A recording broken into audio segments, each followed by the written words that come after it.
senin elinden belaya düştüm. Ne yapacağımı bilemiyorum.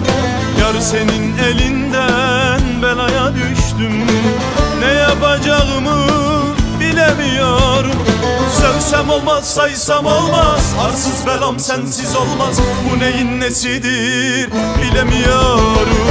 Sevsem olmaz, saysam olmaz. Arsız belam sensiz olmaz. Bu neyin nesidir bilemiyorum.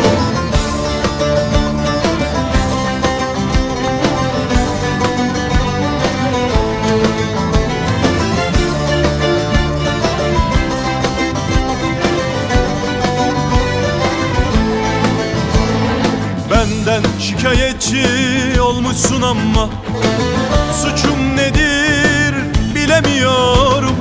Benden şikayetçi olmuşsun ama suçum nedir bilemiyorum. Hakimlere, savcılara, polislere, karakola anlattım derdimi, anlamadılar. Hakimlere, savcılara, polislere, karakola anlattım derdimi, anlamadılar. Mahir derler adıma.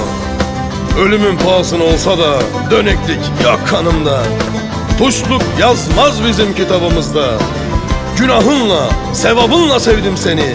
Ayıbı mı var hasretimin içinde? Yeter, yeter, etme artık. Bir sen bir ben değil miyiz azap deryasında yüzen? Yorgunum, bitkinim, halsizim. Gelme üstüme, gelme. Öfke doluyum. Gözlerim cehennem ateşi. Bir kibrit ver bana, yakayım şu yalan dünyayı. Sövsem olmaz, saysam olmaz. Ne yapacağım bilemiyorum. Ne yapacağım bilemiyorum.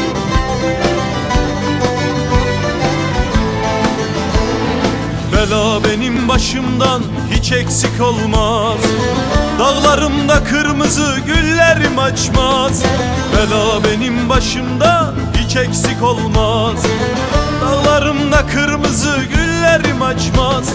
Yardan yana hiç şansım yok. O da beni hiç anlamaz. O da beni hiç anlamaz. Yardan yana hiç şansım yok. O da beni hiç anlamaz. O da beni hiç anlamaz.